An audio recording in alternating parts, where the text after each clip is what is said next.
کہ آپ حلال فوڈ انڈسٹری میں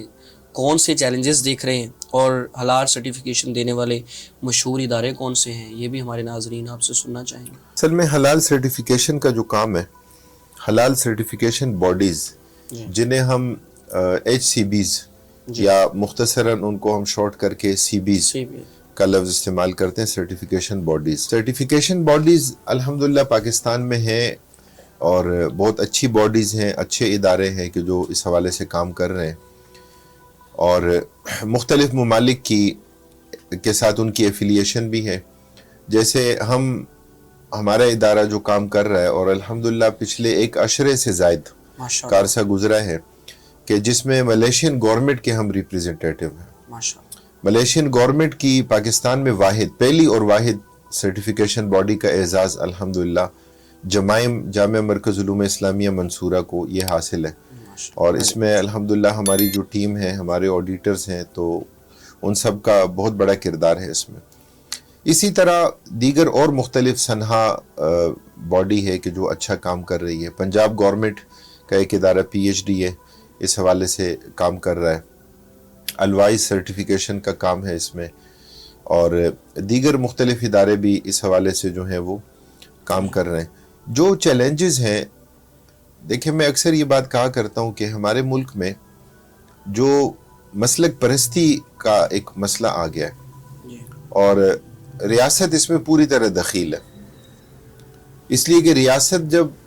مسجد کی رجسٹریشن کرتی ہے نا پاکستان میں، آپ دیکھیں کہ آج بھی اگر کوئی شخص یہ کہہ دے کہ میں کسی مسلک کے ساتھ ایفیلیشن کو نہیں ظاہر کرنا چاہ رہا، کہ میں صرف اسلام کی بنیاد پہ، تو ان کو سمجھ یہ بات نہیں آتی، وہ کہتے ہیں نہیں یہ تو آپ کو کرنا پڑے گا۔ اسی کی بنیاد پہ کوٹا ہوتا ہے۔ پاکستان میں اوقاف کی بڑی مساجد، ظاہر ہے کہ نمبر ہوتے ہیں، باریاں ہوتی ہیں، اور مختلف مسالک کا مسئلہ ہوتا ہے۔ پھر ہر مسلک اپنا عدد بڑھانے کے لیے مدارس کی ایفیلیشن بھی، اور پھر اپنے فارغ التحصیل افراد بھی، اور پھر جو ایک ماحول بن گیا اس کے نتیجے میں کیا ہے کہ دشمن کا نہیں پتا میرا فتویٰ دوسرے مسلک کے خلاف ہوگا، یا میری کتاب ان کے خلاف ہو، میرا مناظرہ ان کے ساتھ فروعی مسائل میں، بہت بڑے بڑے اصولی مسائل نہیں بھی ہوتے، بنیاد کے ساتھ تعلق ہی نہیں۔ اب وہ چیز آ گئی ہے، آپ کو سرٹیفکیشن میں بھی نظر آئے گی۔ اور پھر بدقسمتی سے اگر ضابطۂ اخلاق نہ ہو تو اس کے نتیجے میں جو ہے نا ایسا بھی ہوتا ہے کہ کچھ لوگ اس ایک دوڑ کو صرف ایک معاشی دوڑ سمجھتے ہیں، اور اس میں اس چیز کا وہ لوگوں سے آ کے مطالبہ کرتے ہیں کہ بھئی ہم آپ سے کوئی فیس بھی نہیں لیں گے، اور آپ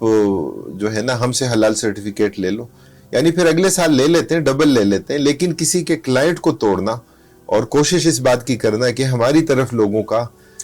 رجحان ہو، رجوع ہو، اور اس چیز کو یقینی نہ بنانا کہ بھئی حلال جب نام ہی حلال کا ہے، حلال سرٹیفکیشن ہے، تو اس کی حساسیت کتنی زیادہ ہوگی۔ بالکل ایسے جب تک یہ چیزیں ہوں گی نا، یہ بگاڑ پیدا کرتی ہیں، یہ ضابطۂ اخلاق جب نہیں ہوتا تو یہ مسائل پیدا کرتا ہے۔ ملک کی سطح پہ آپ دیکھیں ہمارے ہاں کچھ ایکسپورٹ کے لیے اویئرنس ہے، کچھ قوانین ہے، اور اس کی بھی زیادہ جو بڑی وجہ ہے نا، وہ جو باہر کے ممالک کی جو اپنی ڈیمانڈ ہوتی ہے نا کہ بھئی ہمیں مطلب میٹ یہاں سے ایکسپورٹ ہونی ہے، جیلیٹن یہاں سے ایکسپورٹ ہونی ہے، تو ان کی جو ریکوائرمنٹ ہے ان کو پورا کرنا یہاں ضروری ہے۔ باہر سے جو چیزیں آ رہی ہیں پاکستان میں درآمد ہو رہی ہیں، جو امپورٹ ہے، یعنی اس کے لیے ابھی بھی قانون سازی کی ضرورت ہے کہ اس کے تمام اجزاء کو دیکھا جائے، اس کے جتنے بھی انگریڈینٹس کا اس میں استعمال ہے اس کو دیکھا جائے، اس کو یقینی بنایا جائے کہ اس میں حلال ہو، اس میں حرام نہ ہو۔ تو بہرحال چیلنجز ہیں، عام سطح پہ ابھی اویئرنس نہیں ہے، لوگوں کو اس چیز کا نہیں پتہ، لوگ آج بھی پوچھتے ہیں، اور اس میں بعض جو دینی طبقات ہیں ان کا غلط کردار لوگوں کو یہ کہنے کا موقع دیتا ہے کہ لوگ کہتے ہیں کہ مطلب یہ آپ کے ہاتھ میں ہی ہے حلال و حرام، آپ مفتیان کرام جس کو چاہیں حلال کر دیں، جس کو چاہیں حرام کر دیں، تو یہ طرز عمل غلط ہے۔ میں سمجھتا ہوں کہ دینی طبقات کو، حلال سرٹیفکیشن باڈیز کو، انڈسٹریز بھی پوری طرح ان جو ریکوائرمنٹ ہوتی ہیں پورا نہیں کرتے۔ وہ آ کے آپ کو، یعنی ہم نے کئی مواقع پہ دیکھا ہے کہ انڈسٹری کے لوگ آتے ہیں اور وہ کہتے ہیں کہ سر آپ ہم سے پیسے لے لیں،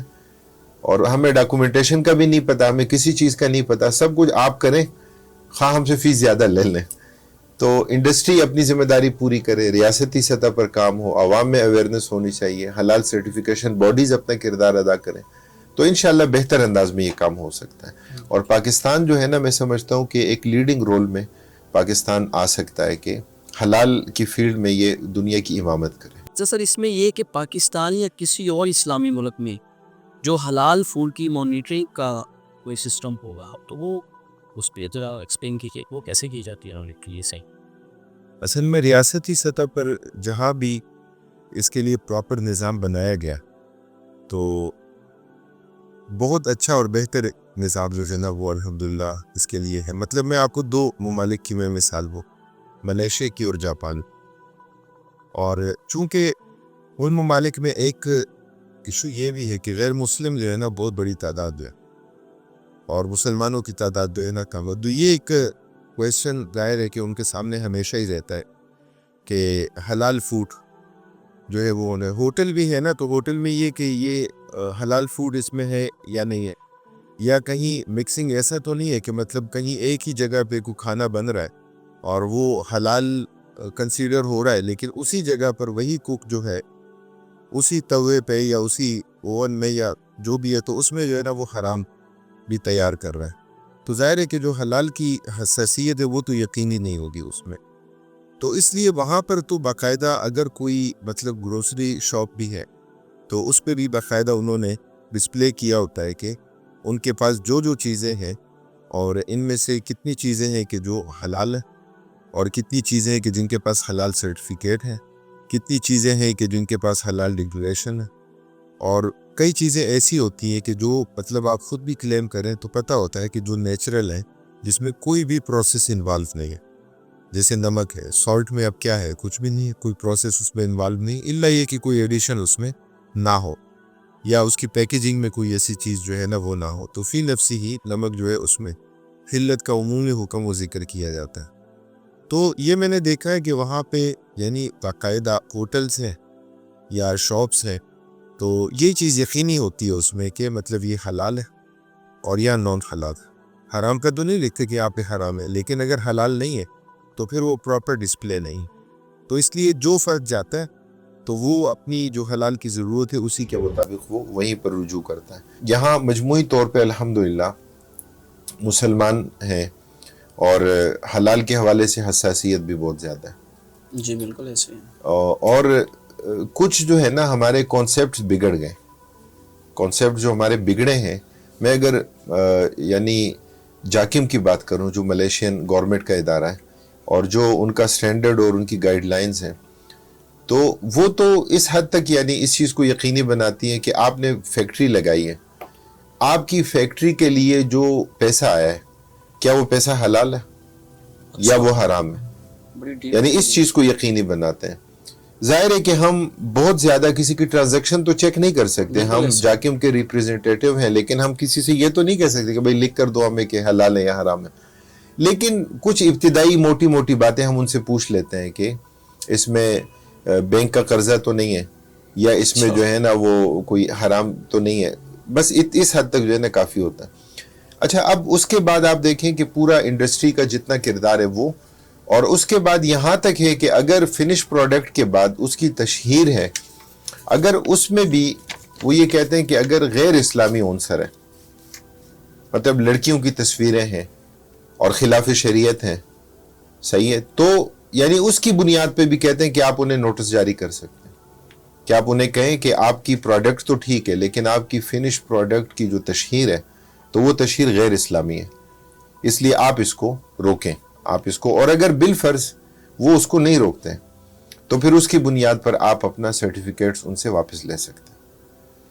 تو اب ہمارے ہاں کیا ہے, ہمارے ہاں جو سینسیٹیوٹی یا جو تصورات بگڑ گئے ہیں نا وہ یوں بگڑے ہیں کہ یہاں پہ جو ہے نا لوگ کھانے پینے میں تو حلال کا خیال رکھتے ہیں, کھانے پینے میں,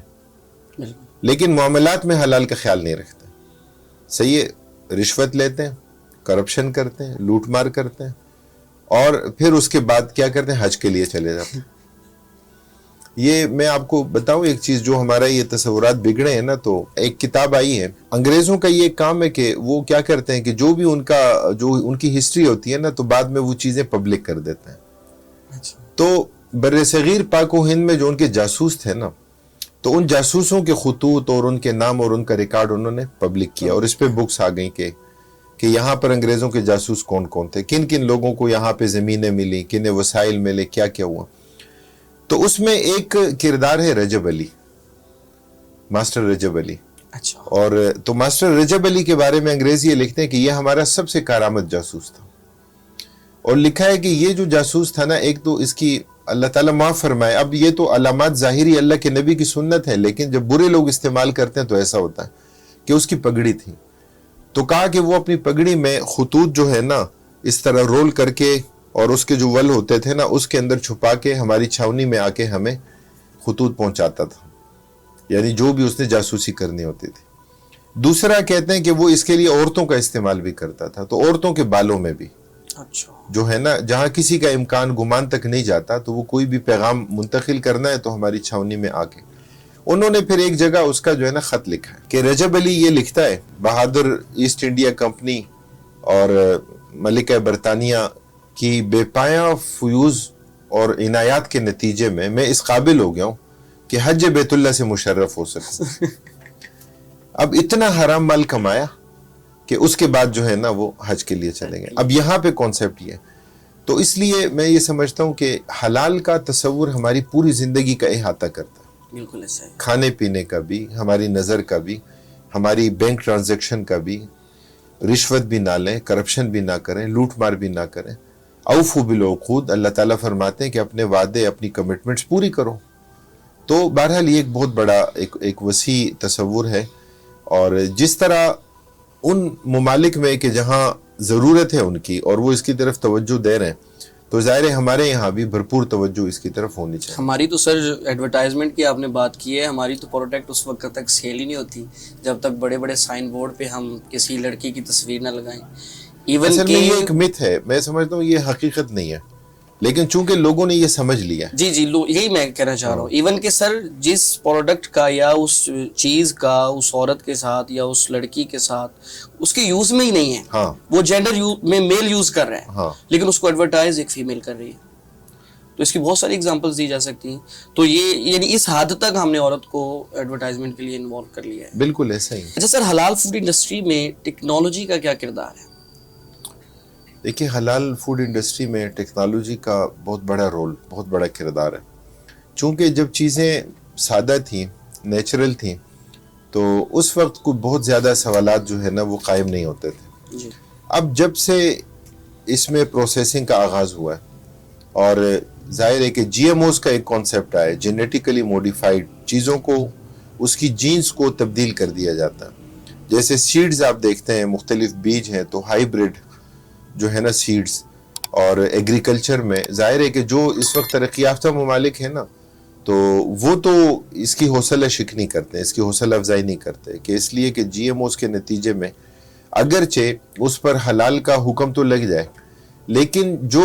اس کی اپنی ایک نیچر ہے اس کو آپ نے بریک کیا, اور اس کے اس پروسیس کو آپ نے سپیڈی کیا, تو اس کے اندر مضر اثرات وہ آ گئے ہیں, اور ظاہر ہے کہ اس کے اثرات انسانی باڈی پہ وہ آتے ہیں. اب یعنی جلدی نتیجہ حاصل کرنے کے لیے, اس کے اس نیچرل پروسیس کو سپیڈی بنانے کے لیے جتنے بھی اقدامات کیے گئے, اب اس کے نتیجے میں جو ایک ظاہری اثر ہمارے سامنے ہے وہ کیا ہے؟ بچوں میں جلدی بلوغت کے آثار, ہارمونل چینج, بچوں کے اندر اس کے آثار پیدا ہو گئے. اچھا, بچوں میں جو ایک اشتعال اور غصہ ہے, ظاہر ہے کہ آپ دیکھیں اس پہ تو مختلف ایکسپیریمنٹس ہوئے ہیں, ایکسپیریمنٹل ریسرچ اس پہ ہوئی ہے, کہ ایک جو ہے نا ایک گروپ لیا گیا بچوں کا کہ جن کو اجینو موتو, جی چائنیز سالٹ جو مشہور ہے, کہ وہ جن کو کھلایا گیا جن کی غذائیت میں, اور ایک گروپ ہے بچوں کا سیم انوائرمنٹ, سیم ماحول, ایک طرح کی عمر, ایک طرح کی غذا, سب کچھ, لیکن ان کی غذا میں وہ شامل نہیں کیا گیا. جن کی غذا میں شامل کیا گیا ان میں اشتعال, غصہ, جذبات, فرسٹریشن زیادہ ان میں اثرات جو ہے نا اس کے پائے گئے. تو اس کے اثرات جو ہے نا یہ آتے ہیں. پھر آپ دیکھیں کہ ہیوی منرلز جو ہیں اس کا ایک اثر بہرحال ہوتا ہے, کہ یہ لاہور میں مختلف جو انڈسٹریل زونز ہیں, اور ان سے جو ظاہر ہے کہ جو کیمیکل ملا وہ پانی جا رہا ہے, اور وہ مختلف اطراف میں لوگ اپنے کھیتوں میں اور جہاں بھی انہوں نے کوئی اپنے لیے نظام باغات کا، کھیتوں کا بنایا ہے. تو حیرت انگیز طور پر جو پھل اور جو سبزیاں تیار ہوتی ہیں وہ عام پھلوں، عام سبزیوں کی بنسبت زیادہ جو ہے نا خوشنما اور زیادہ جسامت والی چیزیں ہوتی ہیں. لیکن لیب ٹیسٹ کے نتیجے میں یہ بات ثابت ہوتی ہے کہ اس کے اندر ہیوی منرلز ہیں کہ جو صحت کے لیے بہت زیادہ نقصان دہ ہیں. تو ظاہر ہے کہ ٹیکنالوجی کا استعمال اس میں بہت زیادہ ہے اور اس کو دیکھنا چاہیے، اس لیے کہ جب ہم ضرر کو، نقصان کو جب ہم ڈیفائن کریں گے تو اس میں ہمیں ٹیکنالوجی کی طرف متوجہ ہونا پڑے گا، دیکھنا پڑے گا. یا اسی طرح آپ دیکھیں کہ جانوروں میں تو اینٹی مارٹم، پوسٹ مارٹم جو ہے نا وہ ضروری ہے کہ اس بات کو یقینی بنایا جائے کہ آیا وہ جانور، اس کے اندر کوئی ایسے اجزاء تو نہیں ہے، کوئی ایسا وائرس تو نہیں ہے، کوئی ایسی بیماری تو نہیں ہے کہ جو بجائے اس کے کہ انسان کو فائدہ دے بلکہ اس کو نقصان دینے کا سبب بن جائے. تو اس لیے ٹیکنالوجی کا استعمال اس میں بہت مفید ہے اور بہت ضروری ہے. ایسے تو سر وہ جیسے مرغی فارم میں دیسی مرغی کو تیار کرنے پہ زیادہ ٹائم لگ جاتا ہے اور جو برائلر ہے وہ 40 دن میں تیار ہو جاتا ہے. ہاں ایسا ہی ہے.